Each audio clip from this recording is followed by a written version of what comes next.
ખેતર હતું અને ખેતર હતું ઘઉંનું અને એની જોડે તમાકુનું ખેતર અને ઘઉંના ખેતરને ચારે બાજુ વાડ અને તમાકુના ખેતરને કંઈ નહીં. મેં તરત એનો ફોટો પાડી લીધો. એ વખતે ફેસબુક વાપરતો, ફેસબુક પર મેં અપલોડ કરી નાખ્યું અને નીચે લખી નાખ્યું જ્યાં ઘઉંના ખેતરના વાડ છે. કેમ? અને માણસો બી ખાય છે અને ઢોર બી ખાય છે. તમાકુના ખેતરના વાડ નથી, કારણ કે આને ભૂંડ બી નથી ખાતું. પણ માણસ કેમનો ખાય છે ખબર નહીં. તો માણસો, કેનેડામાં એક પંજાબી ભાઈ હતો, એણે અમારી પોસ્ટ જોઈ અને એને બહુ અસર થઈ ગઈ કે હું ભૂંડ કરતાં બી ગયેલો ગુજરેલો છું. કારણ કે મેં લખેલું ભૂંડ શું ખાય છે, શું ખાય ભૂંડ. પણ એ બી તમાકુ ના ખાતું હોય એટલે એ તમાકુ તો તમારી લેટ્રિન કરતાં ગયેલી ગુજરેલી વસ્તુ છે. એને તમે ખિસ્સામાં કેમ નહીં રાખી શકો ને મોંમાં કેમનું નાખી શકો. Praise road. હું સ્ટેનલી મેકવાન, મારી યુટ્યુબ ચેનલ ગુજરાતી બાઇબલ સ્ટડીમાં તમારું સ્વાગત છે. મારી ચેનલને આજે અત્યારે આગળ તમે સબસ્ક્રાઈબ કરી લો અને ઈશ્વરના જ્ઞાનમાં ત્યાં વધતા જાઓ. બાઇબલના ઘણા પાત્રો એ ઘણા સારા સારા વ્યક્તિઓ સાથે રહ્યા. દાખલા તરીકે ઇબ્રાહિમ, બહુ જોરદાર પાત્ર, જે વિશ્વાસીઓના બાપ બની ગયા. દાખલા તરીકે એલિશા, કે જેમણે એલિયાનો આત્માનો ડબલ હિસ્સો પ્રાપ્ત કર્યો, જોરદાર સેવક બની ગયા. પછી યાકૂબ તમે જો જોરદાર હતા, ઈસહાક તમે જો જોરદાર હતા. પરંતુ આવા લોકોની સાથે અમુક પાત્રો એવા રહી ગયા કે એ લોકોના જીવનની અંદર કોઈ સુધારો જ ના આવ્યો અને એ લોકોની હરકત એવી ને એવી જ રહી. એ લોકો બહુ આગળ વધવા જોઈતા હતા પરંતુ આગળ ના વધી શક્યા. આજે હું તમારા લોકોને વાત કરું છું, તમે વિશ્વાસીઓમાં પણ આવું બધું છે કે તમે લોકો આગળ નથી વધી શકતા, કારણ કે તમારી અમુક હરકતો એવી છે ને, એ હરકતો તમે છોડવા જ નથી માગતા. એ તમારો જન્મજાત એક સ્વભાવ બની ગયો છે. દાખલા તરીકે કોઈ એક એવો દુષ્ટાત્મા તમને પરેશાન કરી રહ્યો છે, કાં તો તમે એનાથી પરેશાન થઈ રહ્યા છો, કાં તમને દુષ્ટાત્મા ગમી ગયો છે કે જેને તમે તમારી સાથે જ રાખીને ફરવા માગો છો, એટલે તમે બિલકુલ આગળ નથી વધી શકતા અને તમારો સ્વભાવ બદલાતો નથી. એ શું છે? એ કયો દુષ્ટાત્મા તમને હેરાન કરે છે? એ જાણવા માટે આ વિડીયોને તમે આખો જુઓ.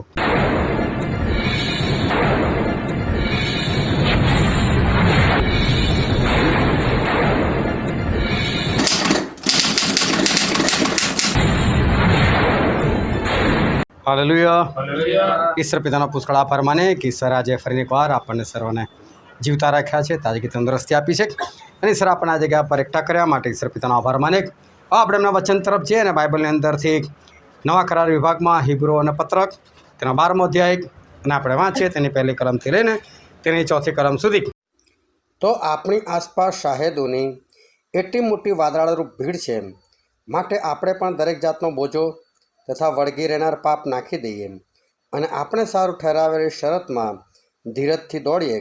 આપણે આપણા વિશ્વાસના અગ્રેસર તથા તેને સંપૂર્ણ કરનાર ઈસુની તરફ લક્ષ રાખીએ, કે જેણે પોતાની આગળ મૂકેલા આનંદને લીધે શરમને તુચ્છ ગણીને મરણ સ્તંભનું દુઃખ સહન કર્યું અને જે દેવના રાજ્યાસનની જમણી તરફ બેઠેલો છે.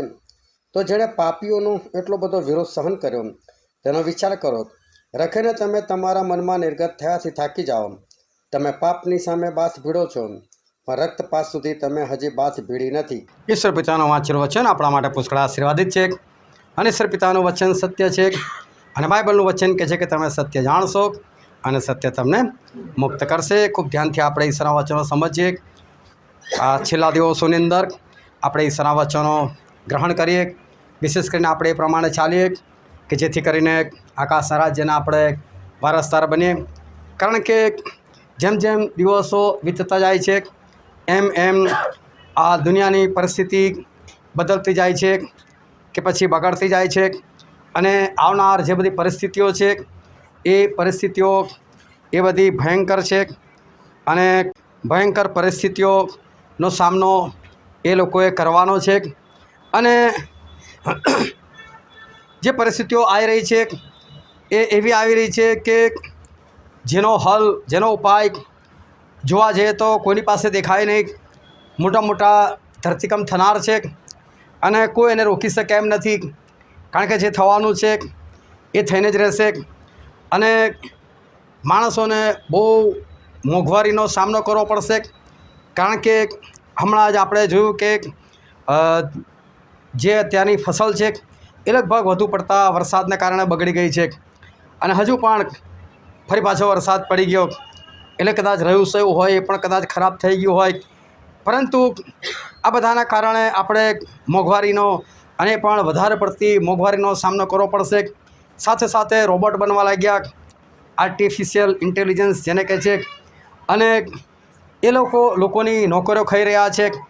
આજે હમણાં જ ગુરુવારે અમે ટ્રેનમાં આવતા હતા અને મારી બાજુમાં જ એન્જિનિયરિંગ કરતો એક છોકરો એ બેસી ગયો, પરંતુ મને એકદમ દયા આવી ગઈ એને જોઈને.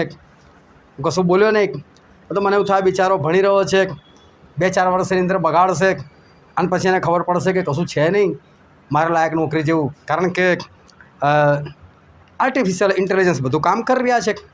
તો પછી આવા લોકોની જરૂર શી? આજે કેટલા બધા કામ એ ફક્ત રોબોટ દ્વારા થઈ રહ્યા છે અને લોકોની નોકરીઓ એ રોબોટને કારણે એ જઈ રહી છે.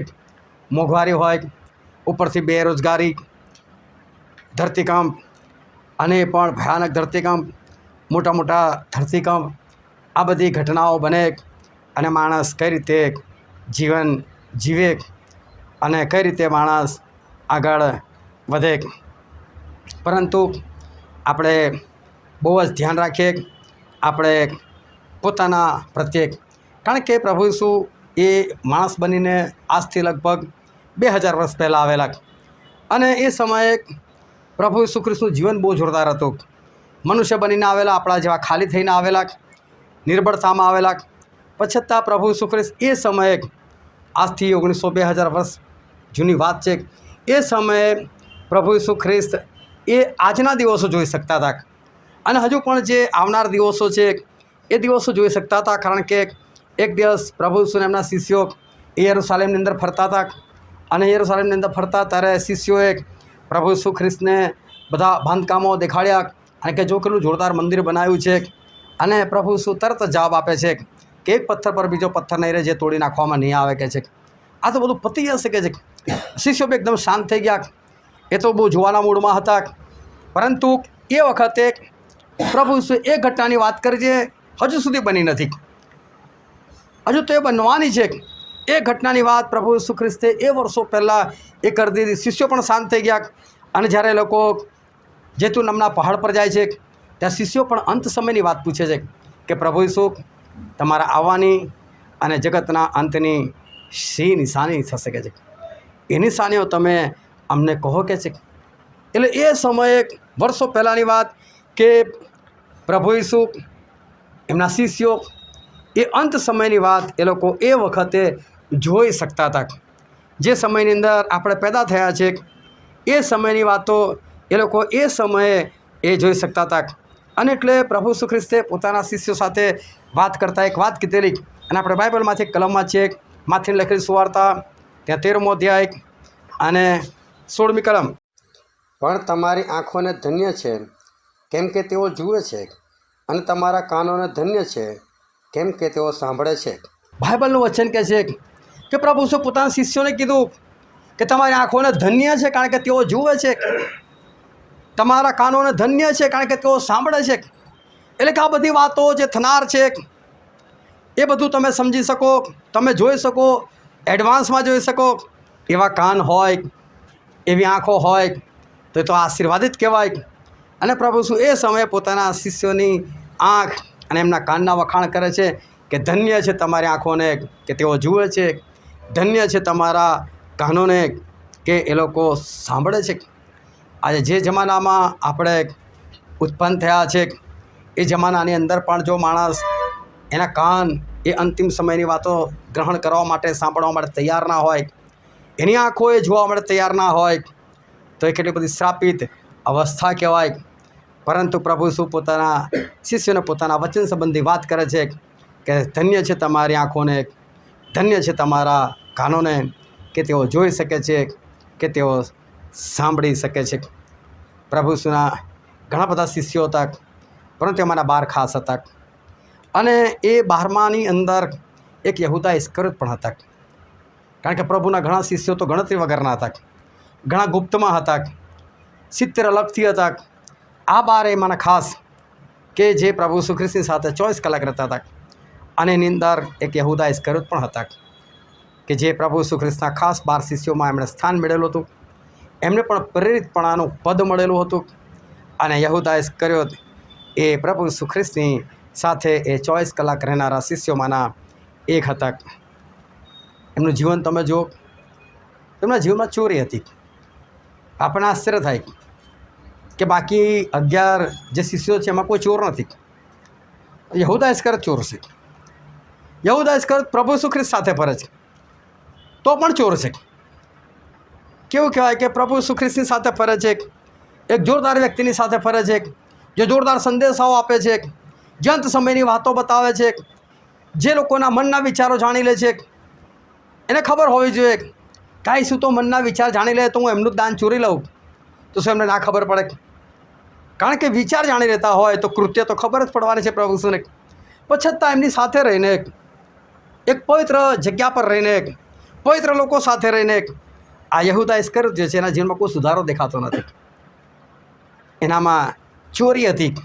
હવે માણસ પૈસાની ચોરી ક્યારે કરે? કે જ્યારે પૈસા પર પ્રેમ હોય, લોભ હોય, લાલચ હોય. એનો મતલબ કે આ યહૂદા ઇસ્કરિયોત એ તો લોભી માણસ છે, એ તો લાલચી માણસ છે. એને પૈસા પર એને પ્રેમ છે. પ્રભુ ઈસુ ખ્રિસ્ત સાથે રહે. આ વ્યક્તિ કોઈ બીજી જગ્યાએ રહેતો હોત, કોઈ બીજા લોકો સાથે રહેતો હોત તો એને કોઈ વાંધો નથી. પરંતુ આ તો પ્રભુ ઈસુ ખ્રિસ્ત સાથે છે અને સારા સારા સંદેશાઓ સાંભળે છે. એટલું જ નહીં, એને પોતાને શૈતાનની ઉપર, ભૂતો ઉપર એને અધિકાર આપેલો છે કે તું એ લોકોને કાઢી શકે, તું સગળા પ્રકારની બીમારી દૂર કરી શકે, એવો જેની પાસે અધિકાર છે.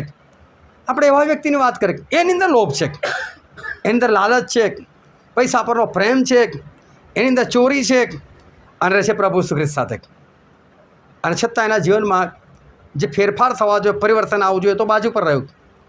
પરંતુ જે લઈને એ પ્રભુ ઈસુ ખ્રિસ્ત સાથે આવેલો, જે બાબતો એની અંદર પહેલેથી હતી, એ પ્રભુ ઈસુ ખ્રિસ્ત દ્વારા, કે પ્રભુ ઈસુ ખ્રિસ્ત સાથે રહીને, કે પ્રભુ ઈસુ ખ્રિસ્તના સંદેશાઓથી, કે પ્રભુ ઈસુ ખ્રિસ્તના ચમત્કારોથી, કે પ્રેરિત પદ પામ્યાથી, કે દુષ્ટ આત્માઓ, ભૂતો પર, શૈતાન પર અધિકાર પ્રાપ્ત કરવાથી, કે ચમત્કારો કરવાથી પણ આ પાપ એનામાંથી છૂટું પડતું નથી, એનાથી દૂર થતું નથી. જે લઈને આવેલો એ પાપ હજુ પણ એના જીવનમાં છે. જે લોભ લાલચ સાથે પ્રભુ ઈસુ ખ્રિસ્ત સાથે આવેલો, એ લોભ લાલચ કોઈ પણ એના જીવનમાંથી એ દૂર કરી શક્યું નથી. એની સાથે અને સાથે એ ફરી રહ્યું છે અને પ્રભુ ઈસુ ખ્રિસ્ત સાથે રહીને પણ આ માણસ એ ભયંકર હાલતની અંદર જીવન જીવી રહ્યો છે. જે પ્રભુ ઈસુ ખ્રિસ્ત સાથે રહેતો હોય, સારું સારું જેણે જોયું હોય, એણે ચમત્કારો જોયા હોય, સાંભળ્યું હોય, અને છતાં પણ જેનું જીવન આવું હોય, એના વિશે આપણે શું આશા રાખી શકીએ? એના વિશે આપણે શું કહી શકીએ? તમે જો બાઇબલમાં લખેલું છે કે દુષ્ટ સોબત એ સદાચરણને બગાડે છે. એટલે કે તમારી સોબત ખરાબ હોય તો તમારું સારું આચરણ એને બગાડી નાખે છે.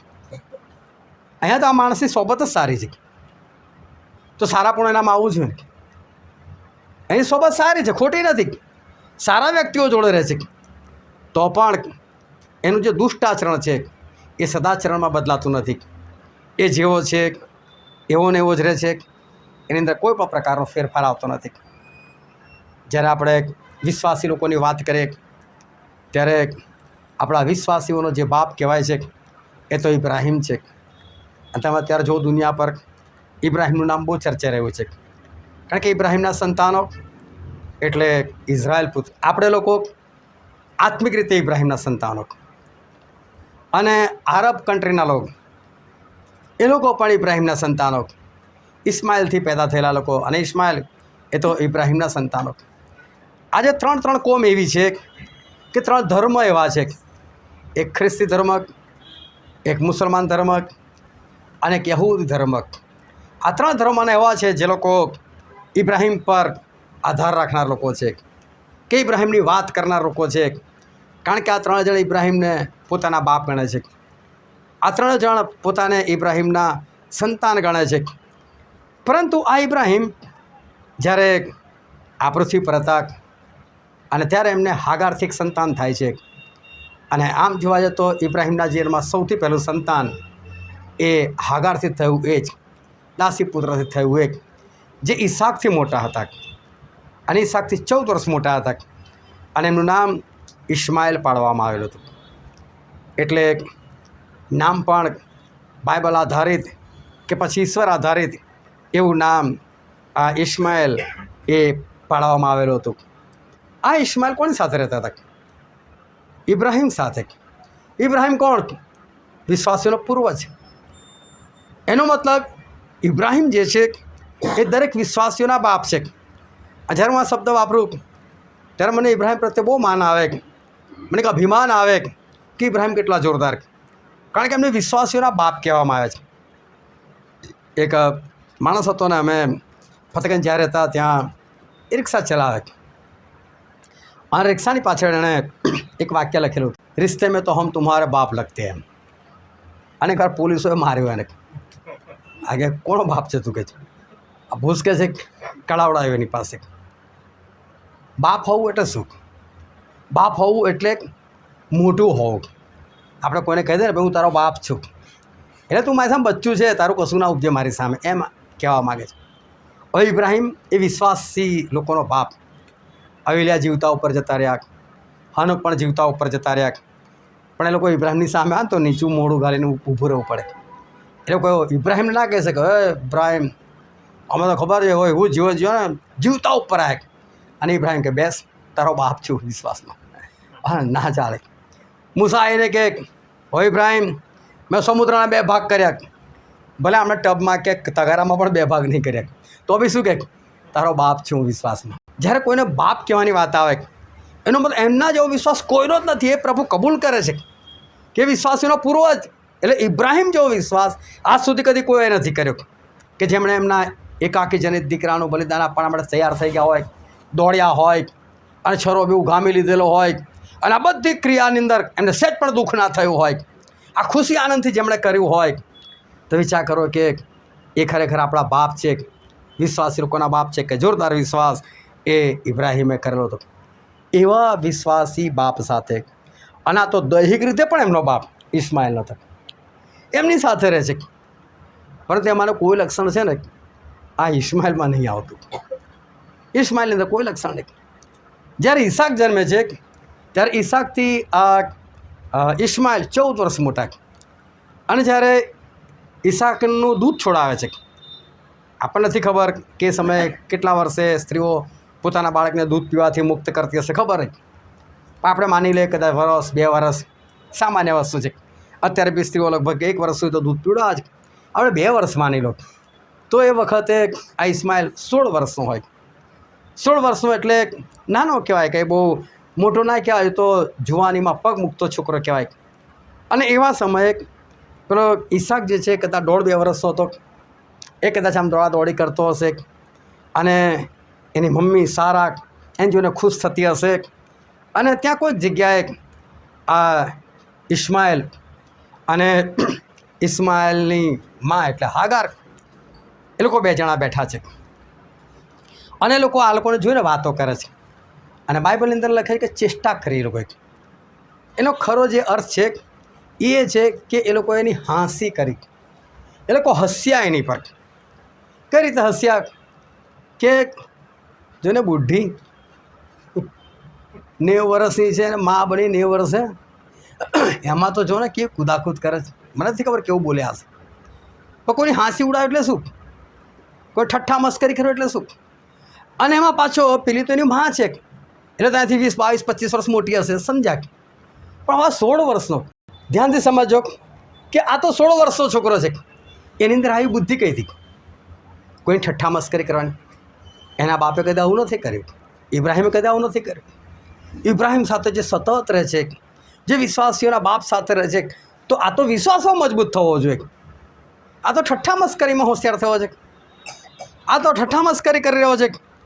આ વ્યક્તિ કેવો કહેવાય કે જે વિશ્વાસીઓના બાપ સાથે રહે છે, પરંતુ એની અંદર કોઈ સારી વાત દેખાતી નથી. અને પ્રભુએ તો એના વિશે એક વાત કરેલી, અને આપણે બાઇબલની અંદર વાંચીએ ઉત્પત્તિનું પુસ્તક, ત્યાં 16મો અધ્યાય અને તેની 12મી કલમ. અને તે માણસો મધ્યે રાની ગધેડા જેવો થશે, તેનો હાથ હરેકને ઉલટો, ને દરેકનો હાથ તેને ઉલટો થશે, અને પોતાના સર્વ ભાઈઓની સામે તે વાસો કરશે. જો પ્રભુ પહેલેથી ઇસ્માએલ માટે આ કહી દીધેલું હતું, હા તો કે જંગલી ગધેડા જેવો થશે. જો ઇબ્રાહિમનું સંતાન ઇબ્રાહિમની સાથે રહે છે અને છતાં છે કેવો જંગલી ગધેડા જેવો. કેવો શબ્દ વાપરે છે એના માટે? જંગલી ગધેડા જેવો. પછી કે એનો હાથ દરેકને ઉલટો. એનો બધા કોઈ સાથે સંપીને રહેવાનું જ નહીં આવે અને એના કારણે લોકો બી એની સાથે સંપીને નહીં રહે. અને જોયું આજે આરબ દેશો બધા આટલા વર્ષો વીતી ગયા અને એ જ બધું ચાલી રહ્યું છે. એટલું જ નહીં પરંતુ આ જે ઇસ્માઇલ છે એના માટે લખવામાં આવ્યું એ એના ભાઈની સામે વાસ કરશે. એટલે એનો ભાઈ એટલે ઈસાક, આશીર્વાદિત વ્યક્તિ એની સામે વાસો કરશે એટલે એની વિરુદ્ધમાં એની વિરુદ્ધમાં એ રહેશે ત્યાં આગળ. અને જો આ ઇસ્માઇલની અંદર આવા બધા ગુણો આવ્યા રહેશે. બહુ સારી વ્યક્તિ જોડે સારા છે, જોરદાર છે, ઈશ્વરમાં છે, જબરદસ્ત વિશ્વાસ કરે એવી સ્ત્રી છે. ઇબ્રાહિમ છે જે વિશ્વાસીઓના બાપ છે. પરંતુ એવા લોકો સાથે રહીને આ ઇસ્માઇલ જે છે એ જંગલી ગધેડા જેવો છે. એનામાં સુધારો આવતો નથી, વર્ષો પછી પણ નથી આવતો. અને એ તો એના ભાઈને ઉલટો અને દરેકની ઉપર પણ એનો હાથ ઉલટો અને એ તો એના ભાઈની સામે વાસ કરનાર એવો આ તો ઊભો થયો. આટલી સારી સંગતની એને જોવા જઈએ તો કોઈ અસર નથી. બાઇબલ કહે છે કે દુષ્ટ સોબત સદાચરણને બગાડે છે. તો સારી સોબત લોકોને સુધારવા બી જોઈએ ને. તો સારી સંગતની કોઈ અસર નથી. અને આ બી જેવા તેવા વ્યક્તિની સંગત નથી, બહુ સારા વ્યક્તિની સંગત છે. એ સંગતની અંદર ઈસાક છે, કેમ કે ઈસાક અને ઇસ્માઇલ બાપ એક જ છે. અને ઇસ્માઇલ એ ઈસાક કરતાં હંમેશા આગળ હોવા જોઈએ, કારણ કે એનાથી મોટા છે. પરંતુ ઈસાક જે છે એ વિશ્વાસમાં મજબૂત થાય છે. એની અંદર એમના બાપ જેવા ગુણ આવે છે અને એ યોગ્ય રીતે ચાલે છે. એમણે કદી ઇસ્માઇલની વિરુદ્ધમાં કદી કોઈ કૃત્ય એમણે નથી કર્યું. પરંતુ ઈસાક બહુ સરસ ચાલે છે. ઇબ્રાહિમના બધા કૂવા જ્યારે પલિસ્તીઓ પૂરી દે છે ત્યારે ઈસાકમાં એટલી તાકાત હતી કે પલિસ્તીઓને મારી શકતો હતો. તમે જો બાઇબલનો અભ્યાસ કરો ને તો એ લોકોએ કીધેલું ઇબ્રાહિમને, હવે ઇબ્રાહિમ અમારી સાથે હળી મળીને છે, અમારી સામે યુદ્ધ ના કરતો. એટલે આ લોકો એવા તાકાતવર હતા કે રાજા પણ એ લોકોથી બીતા હતા. એટલે કદાચ આ ઈસાક એ કોઈ સાથે લડાઈ ઝઘડો કરે ને મારવા માટે ઊભો થઈ જાય ને તો રાજા બી એકવાર બી જાય. એવા આ લોકો તો હતા. પરંતુ ઈસાકની અંદર આવી બધી વાતો નથી આવી. એ કોઈ લડાઈ ઝઘડાવાળી વાત એનામાં નથી આવી. હવે ઈસાકનું લગ્ન થાય છે અને એની સ્ત્રી આવે છે રિબકા. અને ઈસાક પર સંગતિની બહુ સારી અસર પડેલી છે એના બાપની.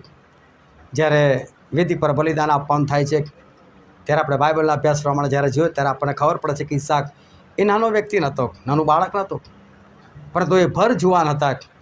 અને એ વેદી પર ઇબ્રાહિમ એમને ઉંચકીને સુડાવે અને જબરદસ્તીથી બાંધી દે એ વસ્તુ બની શકે એમ નથી. અને એટલે આપણને ખબર પડે છે કે ઈસાક પોતે સૂઈ જાય છે. એ બલિદાન માટે પોતે પોતાની જાતને તૈયાર કરે છે. કોઈ વાંધો નહીં બાપા, મારું બલિદાન કીધું મારું આપી દો ને ભાઈ, કોઈ વાંધો નહીં, એમાં શું છે. એટલે બલિદાન માટે પોતે પણ તૈયાર થયેલા. એ જોરદાર છે. પણ હવે એમનું લગ્ન થાય છે. લગ્નને 20 વર્ષ થઈ જાય છે તો તેમને કોઈ બાળક નહીં. અને આટલા આશીર્વાદિત વ્યક્તિ પણ છતાં એમને કોઈ બાળક નહીં. અને પછી એ પોતે પોતાની પત્ની માટે પ્રાર્થના કરે છે, કારણ કે એમને એવી ખબર પડે છે કે મારી પત્ની એને બાળકો જણવાની શક્તિ નથી. એટલે પછી એ પોતાની પત્ની માટે પ્રાર્થના કરે છે કે પ્રભુ બાળક આપો ને કહે છે. અને એ 60 વર્ષના થાય છે, એટલે કે લગ્નના 20 વર્ષ પછી એમને બાળક થાય છે. પરંતુ રિબકાના પેટમાં 2 બાળકો હતા, એક એસાવ અને એક યાકૂબ. 2 બાળકો હતા. હવે જો આ રિબકા જેવી તેવી નથી. આ રિબકાને લેવા માટે ઇબ્રાહિમના નોકર ગયેલા હતા.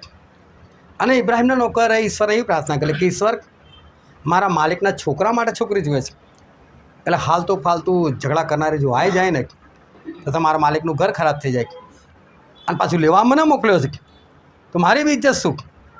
એટલે પ્રભુ તમે ઇબ્રાહિમના દેવ છો, તો હું જઈશ અને મને જે દેશ કીધો ત્યાં હું જઈશ. અને ત્યાં કૂએ જઈશ, કારણ કે કૂએ બધી સ્ત્રીઓ પાણી ભરવા માટે આવે. એટલે હું ત્યાં જઈને હું છોકરોને કહીશ કે ભાઈ મને પાણી પીવડાવો, અને જે છોકરી અંદર એટલી દયા હશે કે જેવું વિચારે કે ભાઈ તને તરસ લાગી તો તારા ઊંટોને ના તરસ લાગી હોય, હું તારા ઊંટોને પણ પાણી પીવડાવીશ. અને ઊંટોને પાણી પીવડાવો એટલે જેવી તેવી વાત નથી. ઊંટો કોઈ એક ગ્લાસ પીને મૂકી નહીં દેતા, એ તો ડોલો ને ડોલો પી જાય. તમે કદી જોજો એટલે કોઈની પીવાની જે સ્પીડ છે, તમે એક બાજુ બોર ચાલુ કરો, ફૂલ સ્પીડમાં નળ ચાલુ કરો અને આખી ડોલ ભરીને મૂકો, એક ટીપું બહાર નહીં છલકાવો તો એટલી સ્પીડમાં પાણી પીતું હોય ઊંટ. અને એમાં પણ આ રણ પ્રદેશની અંદર એમાં જ્યારે ઊંટ ફરતું હોય તો એના ઉપરના ભાગમાં, પીઠના ભાગમાં જે પેલી ખૂંદ નીકળેલી હોય છે, એ ખૂંદ જે છે ને એ જ્યારે એ રણ પ્રદેશમાં ચાલતો ને ત્યારે ખૂંદ ઓગળતી જાય, કારણ કે એમાં નકરી ચરબી ભરેલી હોય. અને પાણી ના મળે ત્યારે આ ઊંટ જે છે એ પેલી ચરબીથી ચલાવી લે અને ચરબી ઓગળતી જાય અને એને પાણીને બહુ વાંધો ના આવે, એ લાંબો સમય સુધી રણમાં રહે. અને એટલે એવા સમયે આ ઊંટ જે છે ને તો કેટલા બધા પાણીની જરૂર હોય કે એટલું બધું પાણી પી જાય, ફરી પાછી પેલી જે ખૂંદ હતી ને એવી ને એવી થઈ જાય. આટલું બધું પાણી, અને આ એક ઊંટ થોડું હતું કે કારણ તો ખાવાનું, રસાલો ને બધું લઈને ગયેલો, એટલો થોડો ગયેલો હતો. એક ઊંટે થોડું પાણી પીવડાવવાનું હતું. કઈ સ્ત્રી એવું કહે કે કૂવામાંથી હું પાણી કાઢીને પીવડાવું, પરંતુ રીબકા તૈયાર થાય છે. સામેથી કહે કેમ તને એકલાને કહે છે ઊંટોને ના પાણી પીવું કે હું તને શું, હું તારા ઊંટોને પણ પાણી પીવડાવીશ. અને આ ખુશ થઈ જાય છે. એટલે રીબકા જેવા તેવા નથી, બહુ જોરદાર વ્યક્તિ છે, દયાળુ. આ દયાળુ એવી સ્ત્રી, અને એમાં પણ 20 વર્ષ ઈસાક સાથે રહે છે.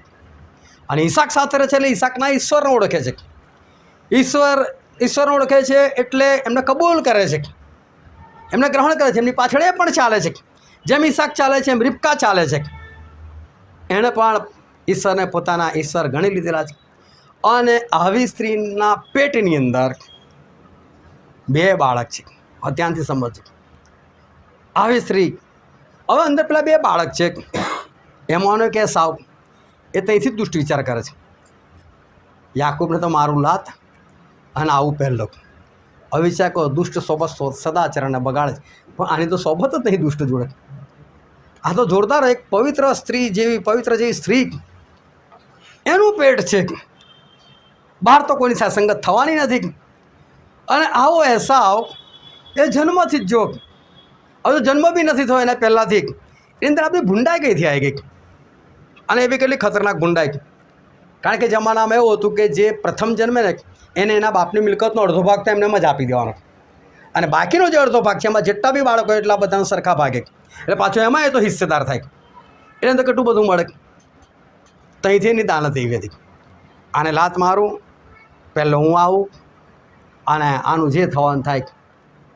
જે 2 જણા 9 મહિના સુધી સાથે એક પેટમાં રહે, અને પેલો પેટથી જ આવો ભૂંડો. પરંતુ બાઇબલની અંદર એક કલમ છે, આપણે વાંચીએ, ગીતશાસ્ત્રનું પુસ્તક, તેનો 58મો અધ્યાય અને 33જી કલમ. દુષ્ટો માના પેટથી જ ભટકી ગયેલા હોય છે. તેઓ જન્મે છે કે તરત જૂઠું બોલે છે અને ખોટે રસ્તે ચડી જાય છે. શું કહે છે બાઇબલ? દુષ્ટો માના પેટથી જ ભટકી ગયેલા હોય, એટલો કોઈ સંગત વગર દુષ્ટો માના પેટથી જ ભટકી ગયેલા હોય છે. અને જેવા જન્મ છે એવું જૂઠું બોલી નાખે છે. હવે એસા કરો ડેન્જરસ. પરંતુ ભલે એની સંગત કોઈની સાથે નથી, પણ હું જગ્યાની વાત કરું છું કે જેના પેટમાં છે એ સ્ત્રી કેવી સરસ છે. અને બાળકના પેટમાં જે કંઈ આવે છે એની માંથી આવે છે. જો એની માંથી ખરાબ જ આવ્યો હોય તો યાકૂબ બી ભૂંડો હોવો જોઈતો હતો ને. એનો મતલબ એની માંથી કશું ખરાબ આની અંદર નહીં ગયું, પણ પહેલેથી જન્મ પહેલાંથી જ આ એસાવ એ તો દુષ્ટ છે. સારી એવી સ્ત્રીના પેટમાં છે, પરંતુ એ પહેલેથી એ દુષ્ટ છે. અને પછી જો યાકૂબને કેટલો બધો હેરાન કરી નાખે છે, કારણ કે એકવાર એસાવ ભૂખ્યો હોય છે અને યાકૂબ પાસે ખાવાનું માગે છે. યાકૂબ કહે છે ખાવાનું આપું, મફત નહીં, વેચાતું લે મારી પાસે. અને કિંમત શું રાખી? જસ્ટ પણ હું હવેથી હું મોટો એમ.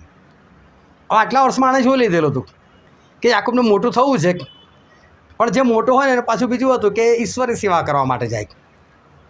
એટલે આને એટલું તો ખબર પડી ગઈ કે આને પૈસાની લાલચ નથી, આ તો ઈશ્વરના કામ માટે મોટો થવા માંગે. જા ને ભાઈ તું મોટો બસ. એટલે હિબ્રોન 13મા અધ્યાયમાં લખેલું છે પછી એના વિશે, એસાવ વિશે, કે તો દુષ્ટ એને કહે જસ્ટ પણ હલકું ગણ્યું કે છે એટલે ઈશ્વરની સેવા એણે હલકી ગણી. એને ખબર છે મિલકત માટે તો આ નથી જ વચ્ચે આવવાનો, એટલે જ્યેષ્ઠ પણ એણે વેચી દીધું. ચલો વેચી દીધું તો પછી એના બાપનો જે આશીર્વાદ છે એ યાકૂબને જ મળવો જોઈએ.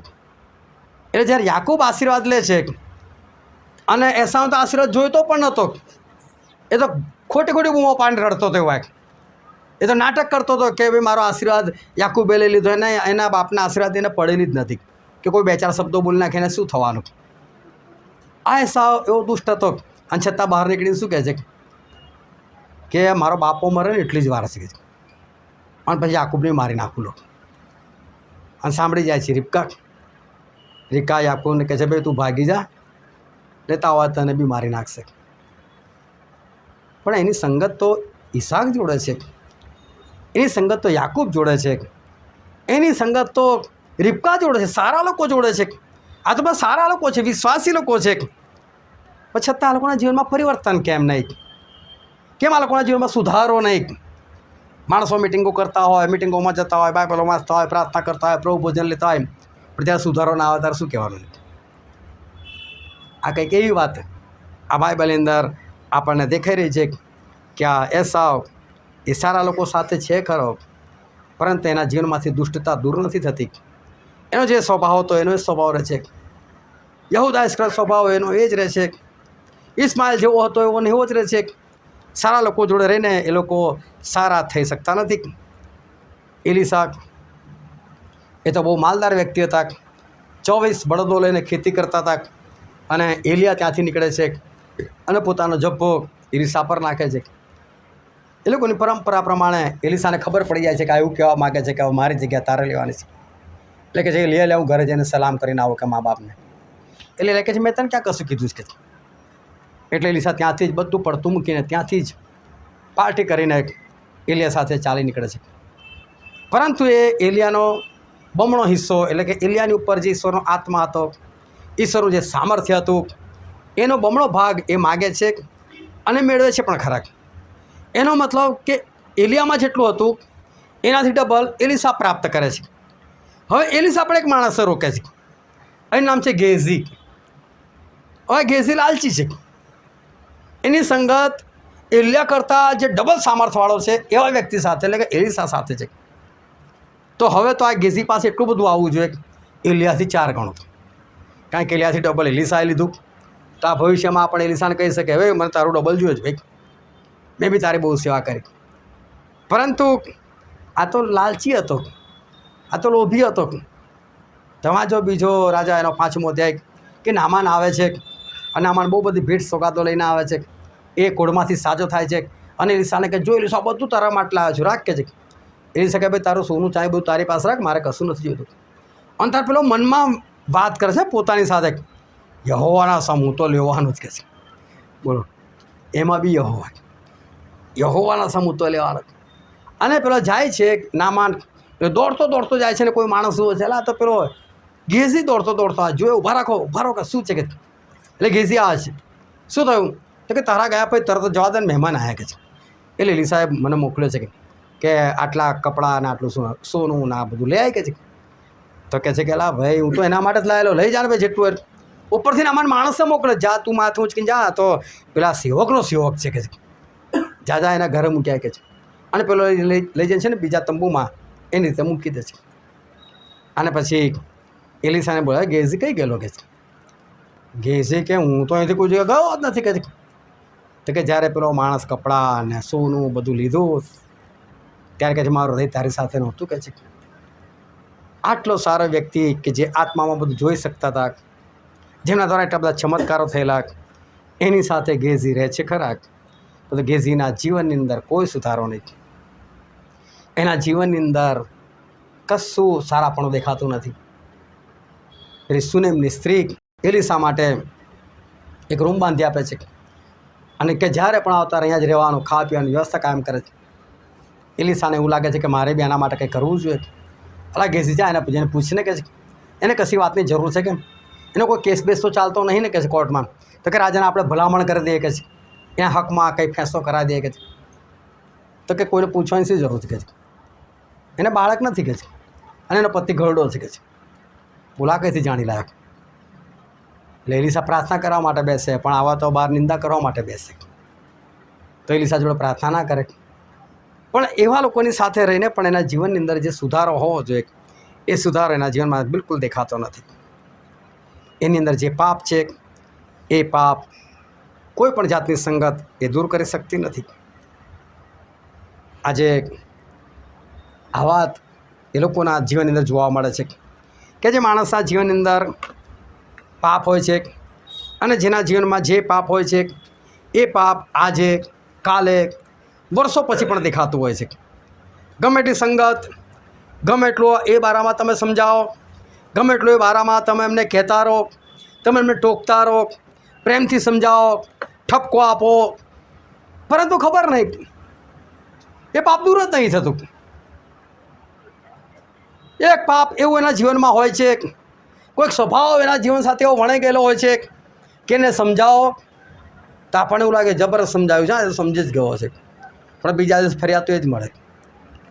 કોઈ વખત આપણને ઠપકો આપી દે ભયંકર, કંટાળીને કહો તો આને બી ઠપકો જ આપવા દે, બોલી નાખવા દે, પણ ત્રીજા દિવસ ફરી પાછું જ જોવા મળે. આપણને એવું લાગે કે હવે તો ઠપકાથી સુધરી જ જશે. તો પ્રેમથી સમજાવો, તો 2-4 જણને લઈને સમજાવો, તમે એકલા સમજાવો, તમે ઠપકો આપો, અરે કોઈ વખત ગુસ્સા થપ્પડ બી મારી દો, તો પણ પેલું પાપ જે છે ને એના જીવનમાંથી દૂર થતું નથી. ખબર નહીં પાપ એની સાથે કેવી રીતે વણાઈ ગયું છે કે એના જીવનમાંથી એ દૂર થતું નથી. કેમ માણસના જીવનમાં આવું? કેમ ઇસ્માઇલની આટલી સારી સંગત પછી તેના જીવનમાં સુધારો નહીં? એસાવની આટલી સારી સંગત તેના જીવનમાં કોઈ સુધારો નહીં? કેમ ગેઝીના જીવનમાં કોઈ સુધારો નહીં? સંગત સારી, અરે યહૂદાએ જ કરો તો સીધા દેવ સાથે, પ્રભુ ઈસુ સાથે, તો પણ એના જીવનમાં કોઈ સુધારો જોવા નથી મળતો. કેમ આજે આવું? કેમ વચનોની અસર નહીં? કેમ પ્રાર્થનાઓની અસર નહીં? કેમ ઉપવાસોની અસર નહીં? કેમ ઠપકાની અસર નહીં? કેમ ઉત્તેજનની પણ અસર નહીં? કેમ માણસ એવો અને એવો? અને બાઇબલની અંદર કલમ લખેલી છે, આપણે વાંચીએ લેવીનું પુસ્તક, તેનો 19મો અધ્યાય અને તેની 31મી કલમ. તમે ભૂત વૈદોની તરફ તથા જાદુગરોની તરફ ન ફરો, તેઓને શોધી કાઢીને તેઓથી અશુદ્ધ ન થાઓ. હું યહોવા તમારો દેવ છું. પ્રભુ કહે છે કે હું તમારો દેવ છું. એટલે અજંતર મંત્ર તંત્ર વિદ્યા કરનારા પાસે ના જાઓ. તો તેમાં સૌથી પહેલો શબ્દ છે ભૂત વૈદો.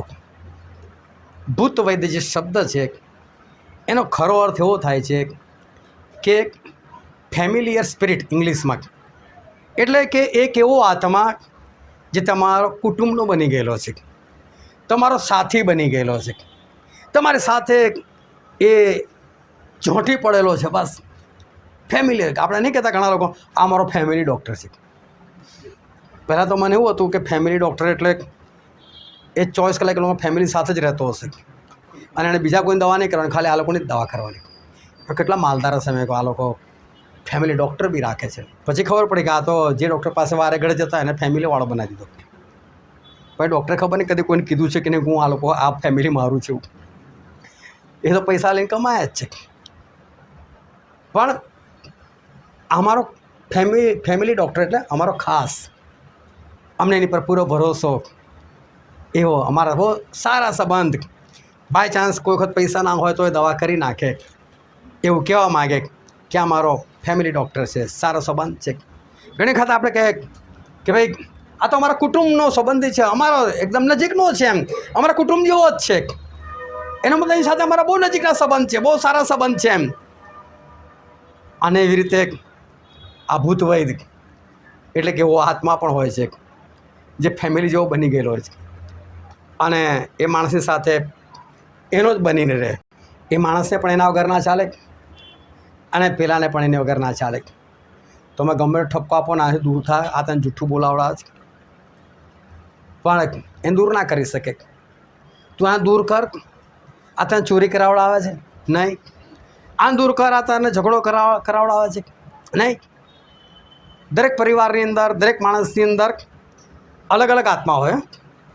એવું નથી કે બધાની અંદર એક જ પ્રકારનો આત્મા, કોઈની અંદર ઝઘડા કંકાસનો આત્મા ઘૂસી ગયો હોય અને ગમે એટલું સમજાવો પેલું ખાવાનું હજમ ના થાય જ્યાં સુધી ઝઘડો ના કરે. હવે તો મોબાઈલના બી દુષ્ટાત્મા આવી ગયા બધા, એને એના વગર ચાલે જ નહીં. અલગ અલગ પ્રકારના અલગ અલગ દુષ્ટાત્મા પણ માણસ સાથે ચોંટી ગયેલા હોય, ભૂત વૈદો હોય, એનો ફેમિલી સ્પિરિટ હોય એક, અને એટલે એનાથી દૂર થતો નથી. કોઈ પણ જાતની સંગત એને સુધારી શકતી નથી. બાઇબલ વાંચન એને સુધારી શકતું નથી. એનો ઉપવાસ એને સુધારી શકતું નથી. એના માટે તમે ગમે એટલી પ્રાર્થના કરો તોય નહીં, એને ઉત્તેજન આપો તોય નહીં, એને બેસાડી સમજાવો તોય નહીં, એને ઠપકો આપો તોય નહીં. કારણ કે એની સાથે વણાઈ ગયેલું છે, એની સાથે એક થઈ ગયેલો છે, અને માટે એનાથી દૂર થઈ શકતો નથી. આ બહુ ભયંકર બાબત છે કે માણસના જીવનની અંદર કંઈક રહી જાય છે અને એનાથી આઝાદ થઈ શકતો. બધું સમજતો એને બધું જ ખબર છે કે આ વસ્તુ કરું છું ખોટું જ કરું છું. જે મને ઠપકો આપે છે યોગ્ય જ આપે છે, જે મને ઉત્તેજન આપે છે યોગ્ય જ આપે, જે મને સમજાવે છે યોગ્ય જ સમજાવે. પણ જ્યારે આ બધું ચાલતું હોય ને ત્યારે તો એને અંદરથી અકળામણ થતી હોય. આ રોજ ઉઠીને મને સંભળાવે છે, રોજ ઉઠીને મને સમજાવે છે કે પેલો ફેમિલીવાળો બની ગયો છે એના આત્મા. હા, નજીકનો બની ગયો છે, એની સાથેના સંબંધો એવા થઈ ગયેલા છે એટલે એનાથી દૂર થવા માગતો નથી. એ દૂર થવું બહુ ભારે પડી જાય છે. જે વચન આજે આપણે વાંચેલો હતો હિબ્રુનો પત્ર, એનો 12મો અધ્યાય, અને ત્યાં પણ આવી જ કંઈક બાબત બાઇબલની અંદર લખવામાં આવી છે ને આપણે વાંચીએ તેની પહેલી જ કલમ. તો આપણી આસપાસ શાહેદોની એટલી મોટી વાદળારૂપ ભીડ છે, માટે આપણે પણ દરેક જાતનો બોજો તથા વળગી રહેનાર પાપ નાખી દઈએ અને આપણે સારું ઠરાવેલી શરતમાં ધીરજથી દોડીએ. શું કહે છે? વળગી રહેનાર પાપ. આ ફેમિલી સ્પિરિટ, વળગી રહેનાર પાપ. એટલે પાપ ઘણા બધા હોય કે તમે ઈશ્વરમાં આવડે નીકળી બી જાય, તમે દૂર બી કરી શકો, પણ એક પાપ એવું છે કે જે તમને વળગી ગયું છે. બસ વળગી જવું એટલે તમારા સાથે એક થઈ ગયેલું છે, તમારા લોહી સાથે એક થઈ ગયેલું છે, તમે એક દિલ બની ગયેલા છો, તમે એક જીવ બની ગયેલા છો એની સાથે, અને તમે એને છોડી શકતા નથી, તમારાથી એ દૂર થઈ શકતો નથી. આ બધા આત્મા લોકોની અંદર અલગ અલગ પ્રકારના હોય છે. આ વળગી રહેનાર પાપ એટલે બાઇબલ કહે તમારી આસપાસ આ જો હિબ્રુઓનો પત્ર, હિબ્રુઓનો પત્ર એટલે હિબ્રુ એટલે ઓરિજિનલ ભાષા આ દુનિયાની. બાઇબલમાં તમે ઈશ્વર વિશે વાંચજો, હિબ્રુઓનો દેવ એવું લખેલું છે. એટલે સૌથી પહેલી જે ભાષા હતી ને આ પૃથ્વી પર એ હિબ્રુ ભાષા હતી, સૌથી જૂની ભાષા. આની સર દરેકની સાથે હિબ્રુ ભાષામાં વાત કરતા હતા. આ તો પછી બધી ગરબડ કરીને બધી ભાષાઓ બધી અલગ અલગ આવી ગઈ, પરંતુ હિબ્રુઓનો પત્ર એટલે જે ઓરિજિનલ લોકો, ઈશ્વરના ખાસ લોકો, એની જે મંડળી સ્થપાઈ, એ હિબ્રુનો પત્ર એ મંડળીને લખીને આ વાત કહેવામાં આવી છે કે આપણી આસપાસ શાહેદોની વાદળારૂપી ભીડ છે. વાદળારૂપી ભીડ એટલે તમે બહાર જઈને વાદળાને ગણી ના શકો. આ એક વાદળું છે કે બે વાદળા છે એવું ગણી ના શકો. હા, વાદળો એક જથ્થો હોય, બસ એની 1 2 3 એવી ગણતરી ના હોય, જથ્થાબંધ હોય. એમ આપણી આસપાસ એ શાહેદોની એટલે કે સાક્ષીઓની, શાહેદ એટલે સાક્ષી છે, સાક્ષી આપે છે, એ લોકોની વાદળારૂપી ભીડ છે. મૂસા કહે છે કે આજે હું તમારી સમક્ષ આ પૃથ્વીને અને આકાશને સાક્ષી રાખું છું કે જે તમે જો ભૂંડું કરશો તો તમે મરશો કે છે. જો આકાશ અને પૃથ્વી સાક્ષી છે આપણા, તમે કોઈ પણ જગ્યાએ જાઓ તમારી ઉપર આકાશ રહેવાનું, તમારી નીચે પૃથ્વી રહેવાની. આ શાહેદ છે, આપણા સાક્ષીઓ છે. તમે જે કંઈ કરો છો એ પ્રભુને કહી દેશે. અને ક્યારેક છેલ્લા દિવસ, હા પ્રભુ મેં જોયું આ વ્યક્તિ આ જગ્યા પર આવું કરેલું, કહેશે. પ્રભુએ કીધું કાંઈ નહીં કે તે તારા ભાઈનું રક્ત લીધેલું છે અને તે ભૂમિને ખોદીને તેને દાટેલું છે કે તારા લીધે આ ભૂમિ જે છે શ્રાપિત થઈ ગઈ છે. એને ખબર પડી છે કે છે. એટલે બહુ અદ્ભુત વાત છે કે આપણી આસપાસ સ્વર્ગદૂતો હોય છે. એ સ્વર્ગદૂતો પણ જુએ છે કે કયો માણસ કઈ જગ્યાએ કયું પાપ કરી રહ્યો છે. બાઇબલ કે છેલ્લા દાડે પુસ્તકો ઉઘાડવામાં આવ્યા જેની અંદર તમારી કરણીઓ લખવામાં આવેલી છે.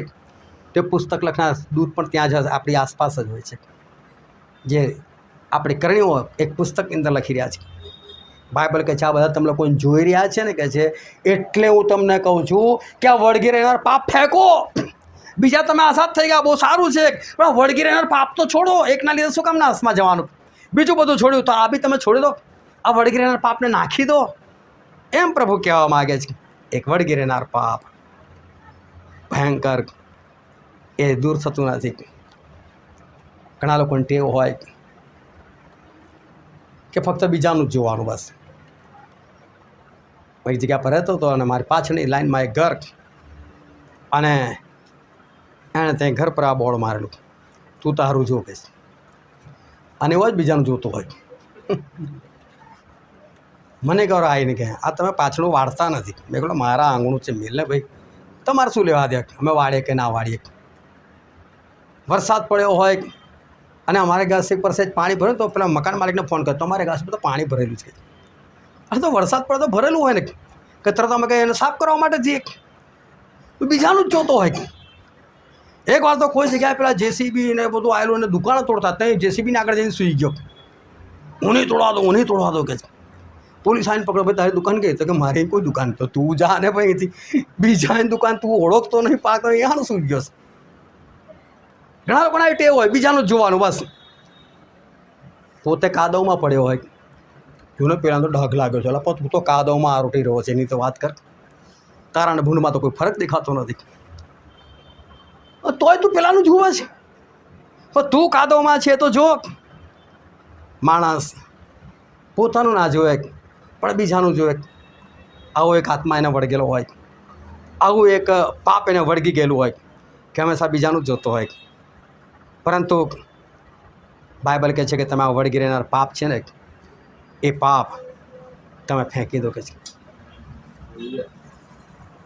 એક જગ્યા પર હું પ્રાર્થના માટે ત્યાં હતો અને એક ભાઈ સોફા પર બેઠેલો, હું નીચે બેઠેલો હતો અને સોફા પર એક બહારથી આવીને કોઈ બીજી વ્યક્તિ પણ ત્યાં બેઠો. મેં કીધું ચલો પ્રાર્થના કરે. તો સોફા પર બેઠો એ પેલા બીજાને કહે ઈશ્વર મહિમા આપ નીચે બેસ નીચે. ભલા પણ તું સોફા પર બેઠા એનું તો ધ્યાન રાખ ભાઈ, તને નહીં દેખાતો કે તારી નીચે બી સોફા છે. પણ વળગી રહેનાર પાપ એને એવું લાગે મને તો હું તો આના કાંઈ જૂનો વિશ્વાસી એટલે કદાચ મને ચાલે. માણસને પોતાનું ના દેખાતું હોય. ઘણાની અંદર એવો આત્મા વળગેલો હોય કે બીજાની ખોડખાપણ જ જોતો હોય. માથાથી લઈને પગના સુધી ભલે ગમે એટલું સારું હોય, એ સારો ભાગ જોવાનો જ નહીં, પણ ખાલી જોવાનું કે આની અંદર કઈ જગ્યાએ કશી ખોટી બાબત છે બસ, અને એને પકડીને દેખો જો તો આ બધું છે પણ આ તો તે આવું લખેલું છે, આ તો તે આવું દોરેલું છે, આ તો તે આવું કીધેલું છે, આવું તો છે જ નહીં. પણ તું આટલું બધું સારું જુએ છે એ તને નથી દેખાતું. એને ઇન્ટરેસ્ટ જ હોય લોકોની ખોડખાપણ જોવાની અંદર, એને ઇન્ટરેસ્ટ હોય, એને ઉત્તેજન ના આપે. આજે કોઈ માણસ ઘણું બધું સારું કરી રહ્યો છે તો તમે એને ઉત્તેજન આપી શકો, ભાઈ તારું બધું બહુ સારું છે, આ એક જગ્યા પર તારી ભૂલ થઈ જાય તું જો સુધાર દે ને તો જબરદસ્ત તું હીરો બની જાય, પેલો ખુશ થઈ જાય. પણ એને કે જ ખોટી રીતે એટલે પેલો બિચારો ઉઠતો હોય ને એ પણ એ પડી જાય. બાઇબલ કહે છે કે આ વળગી રહેનાર પાપ એ ભયંકર છે. યહૂદાને એ પાપ, એ લોભ, એ લાલચ એ વળગી ગયું હતું. આખરે એમાં ને એમાં એ નાશ પામ્યો. ઇસ્માએલ, ગેઝી, એસાવ આ બધા લોકો નાશ પામ્યા. આ બધાના નામો નિશાન નથી આજે, છે તો ખોટી રીતે છે. પણ તમે ઈસાકનું નામ જુઓ, શું કહે છે ઈસાક? હું ઇબ્રાહિમ, ઈસાક અને યાકૂબનો દેવ છું. પણ વળગી રહેનાર પાપ જે લોકો દૂર નથી કરી શક્યા એ લોકોની એવા જ રહ્યા છે. અને આજે બહુ ધ્યાનથી સમજજો કે આ વળગી રહેનાર પાપ છે ને એને દૂર કરવું થોડું ભારે પડે છે, કારણ કે વળગી ગયું છે. પરંતુ આજે હું તમને એનો પણ ઉપાય આપું છું, કારણ કે તમારો પાપ દેખાડે કોઈ ફાયદો નથી. એને દૂર કઈ રીતે કરી શકાય? અને જે વચ્ચેને આપણે વાંચ્યું હતું હિબ્રુનો પત્ર તેનો 12મો અધ્યાય, અને આપણે વાંચીએ તેની 4થી કલમ. તમે પાપની સામા બાથ ભીડો છો, પણ રક્તપાત સુધી તમે હજી બાથ ભીડી નથી. બાઇબલ કહે છે તમે પાપની સામે બાથ ભીડો છો. બાથ ભીડો છો એટલે તમે લડો છો પાપની સામે. જો આ તમે તમારા જીવનમાં તમે બધા અનુભવ કર્યો હશે કે જ્યારે તમે વિશ્વાસમાં આવ્યા હશો ને ત્યારે તમારા જીવનની અંદર ઘણી બધી એવી વસ્તુઓ છે કે જે ઈશ્વરને નથી પસંદ. તમને પોતાને ખબર પડી, તમે દૂર થતા ગયા, તમને બહુ વાંધો ના આવ્યો, તમે લડ્યા એની સાથે, કોઈની સાથે ઓછું, કોઈની સાથે વધારે, પણ લડતા તમે આ બધું દૂર કર્યું કે છે. પણ વળગી રહેનાર પાપ છે ને આટલી આસાનીથી નથી જતું. એટલે બાઇબલ શું કહે છે કે તમે પાપની સામે બાથ ભીડો છો ખરા, લડો છો, તમે એને મારો છો, બધું બરાબર, પણ કે રક્તપાત સુધી નહીં. રક્તપાત એટલે લોહી વેવડાયા સુધી તમે લડતા નથી. આ વળગેરેનાર પાપ છે ને એના માટે લોહી વેવડાવવું પડે, લોહી વેવડાવવું પડે. એટલે કે જરૂર નથી કે તમે તમારી જાતને ઘાયલ કરો, પરંતુ પ્રભુ એ કહેવા માગે છે કે એની સાથેની જે લડાઈ છે એટલી આસાન નહીં હોય, કેમ કે તમને વળગી ગયું છે, એટલે એની સાથેની લડાઈ આસાન નહીં હોય. એકવાર એક બહેન હતા અને હું એમના ઘરે જાઉં અને મને એમના વિશે જે વાત એકવાર સાંભળવા મળી, પરંતુ હું એમના ઘરે જાઉં અને એમની છાપ બહુ ખરાબ આજુબાજુ બધે કે આ જબરદસ્ત લડકારી બાઈ છે એમ. અને અમુક લોકોએ તો નક્કી જ કરેલું આના મોડે નહીં લાગવાનું એમ, ભલે એનો વાંક હોય તો જીતવા ના દે કોઈને.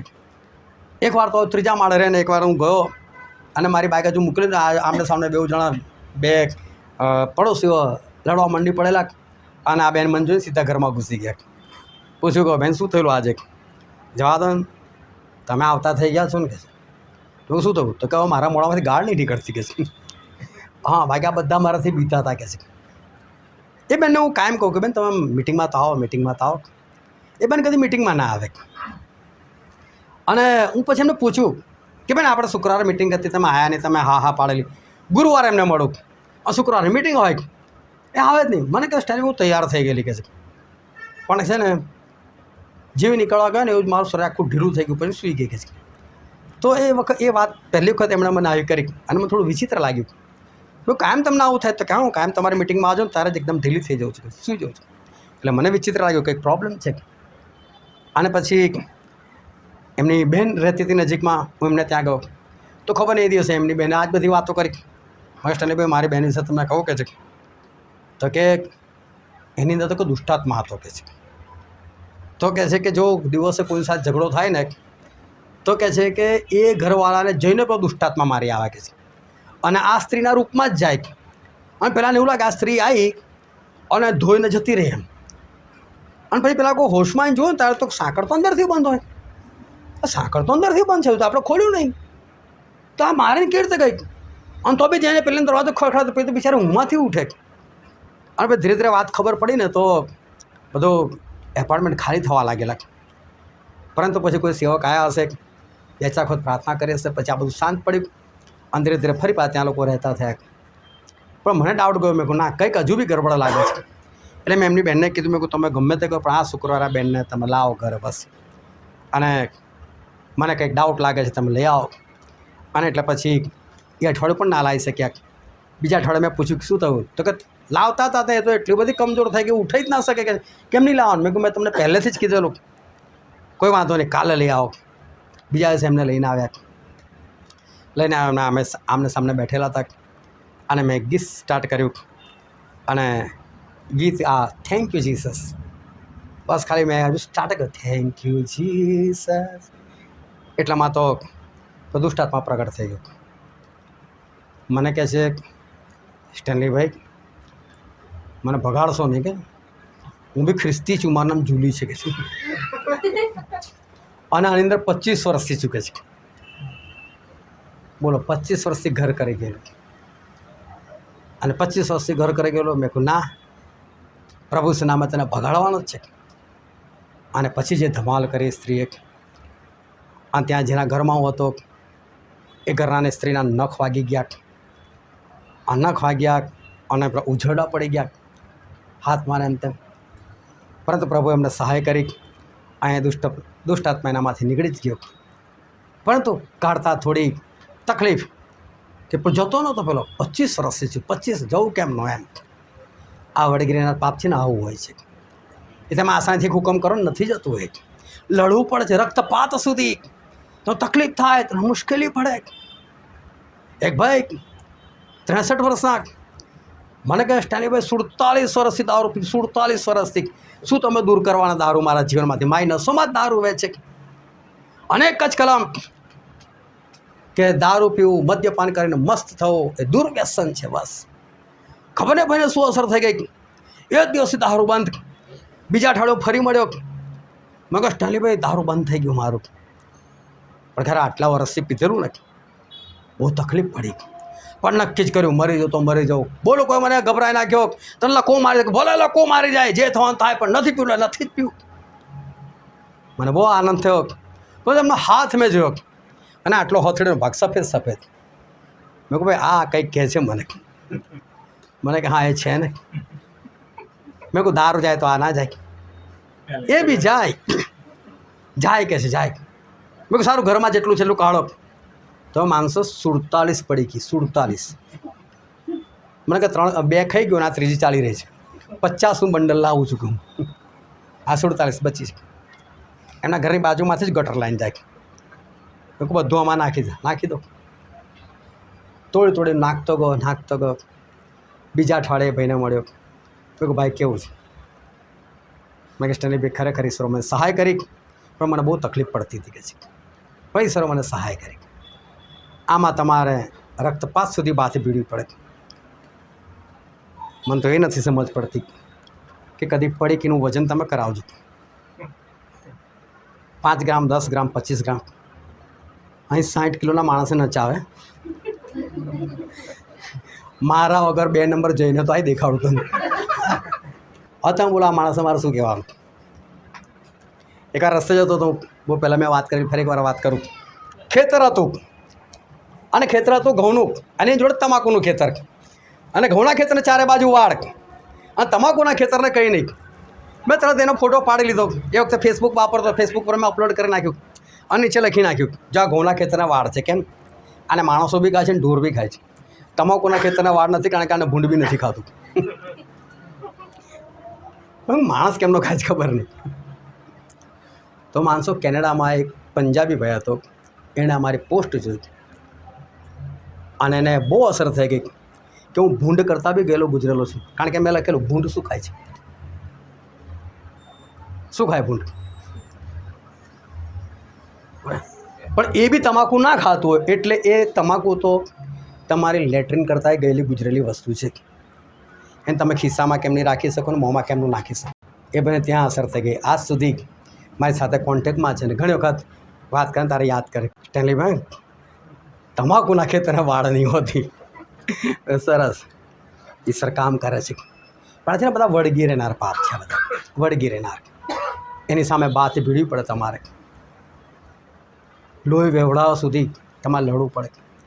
કારણ કે આપણી આસપાસ સાહેબોની બહુ મોટી ભીડ છે. એ લોકો આ બધું જોઈ રહ્યા છે, લખી રહ્યા છે. અને તમે અંત સમયમાં ઈશ્વરો તમારી પર જે ક્રોધ ભડકવાનો છે ને એમાં તમે વધારો કરી રહ્યા છો. એના કરતાં બહેતર છે ઈશ્વર આજે આપણને શીખવાય વળગી રહેનારા પાપને ફેંકો કે છે. ભલે રખતા સુધી મરવું પડે તો કોઈને પણ બાથ ભીડો એની સાથે, લડો એની સાથે.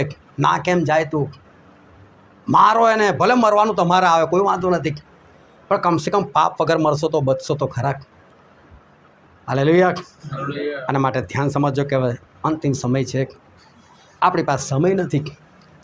શું ખબર તમે રાત્રે સૂઈ જાઓ અને સવારે મારી પાસે સમાચાર આવે કે વડોદરામાં મોટો ભૂકંપ થયો અને આટલા લોકો દેખાતા નહીં.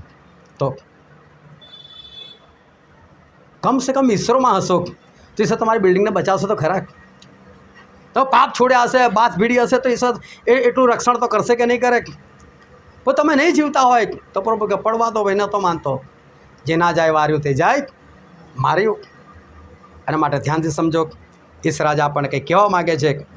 રક્તપાત સુધી બાથ ભીડો, લોહી નીકળી જાય ત્યાં સુધી પણ લડો, પણ લડીને આઝાદ થઈ જાઓ. વળગી રહેનારા પાપને તમે દૂર કરો કે જેથી કરીને તમે આકાશ રાજ્યના વારસદાર બની શકો. હાલેલુયા. આપણે દરેક આપણી આંખોને બંધ કરી આપણા મસ્ત કોઈ ઈશ્વરની હજુરમાં નમાય. પહેલાં સમય છે કે આપણે આપણી જાતને તપાસીએ. આ સમય છે કે આપણે આપણા આત્માની પરીક્ષા કરીએ. આ સમય છે કે આપણે પોતાની અંદર ઝાંખીને જોઈએ કે આજે મારા જીવનમાં આ વળગી રહેનાર પાપ કયું છે. એવું કયું પાપ છે કે હું વારંવાર કર્યા કરું છું. એવું કયું પાપ છે કે જેના માટે ઈશ્વરે મને વચનથી વારંવાર ઠપકો આપેલો છે. એવું કયું પાપ છે કે જે હું રોજ અનુભવ કરું છું અને એનાથી છૂટવાનો પ્રયત્ન કરું છું પણ નથી છૂટી શકતો. એ ભૂત હોય છે, તમારો ફેમિલિયર સ્પિરિટ બની ગયો છે. તમે વિચારો, તમે યાદ કરો કે કયું પાપ છે, એ કયું પાપ તમને વળગી ગયું છે. એ શૈતાનનો હાથમાં છે ને પ્રભુ કે છે તમે આઝાદ થઈ જાઓ. લડો તમે એની સાથે, રક્તપાત સુધી લડો, પણ એનાથી તમે મુક્ત થઈ જાઓ. કારણ કે બધું છોડ્યા પછી એકના માટે શું કામ આપણે નાશમાં જવું? શું કામ એક જ આ વળગી રહેના પાપને કારણે આપણે નર્કમાં જવું? એના કરતાં બહેતર છે કે આપણે આ જીવનમાં પણ સુખી થઈએ અને આવનાર જીવનમાં પણ આપણે અનંત જીવન પ્રાપ્ત કરીએ. શું કામ આપણે ના લડીએ? કારણ કે ઈશ્વર કહે છે કે તમે ભૂંડે દાડે સામા થઈ શકો, માટે દેવના સર્વ હથિયારો સજી લો. આપણું યુદ્ધ છે જ વાલાઓ, આપણા વડગીરાના પાપની સામે લડવાનું જ છે. આપણે જીત મેળવવાની જ છે, ભલે આપણું લોહી નીકળી જાય. 21 દિવસ સુધી સરદૂત ઈરાનના સરદારની સાથે લડતા રહ્યા અને મિખાઈલ એમની મદદ આવ્યા. તમે લડવાનું ચાલુ તો કરો, રક્તપાત સુધી લડો તો ખરા. મિખાઈલ તમારી મદદ આવે છે કે નહીં જોઈ લેજો. પણ તમે હારી જાઓ છો, તમે થાકી જાઓ, તમે હથિયાર મૂકી દો છો, તમે એના આધીન થઈ જાઓ છો, માટે તમારા જીવનમાંથી એ વળગેનાર પાપ દૂર નથી થતું. પણ આજે ઈશ્વર એ ચાહે છે કે તમારામાંનો કોઈ પણ નાશ ન પામે, અને માટે વળગીરાના જે પાપ છે એને દૂર કરીએ. આપણે સમજી છીએ કે વળગીરાના પાપ કેવું છે. રક્તપાત સુધી આપણે એની સાથે લડીએ. ઈશ્વર મદદ કરવા માટે તૈયાર છે, પરંતુ આપણે લડવા માટે તૈયાર થઈએ. આ વચન સમજવા માટે, ગ્રહણ કરવા માટે, એ પ્રમાણે ચાલવા માટે પ્રભુ ઈસુ ખ્રિસ્તની કૃપા આપણા દરેક પર થાય.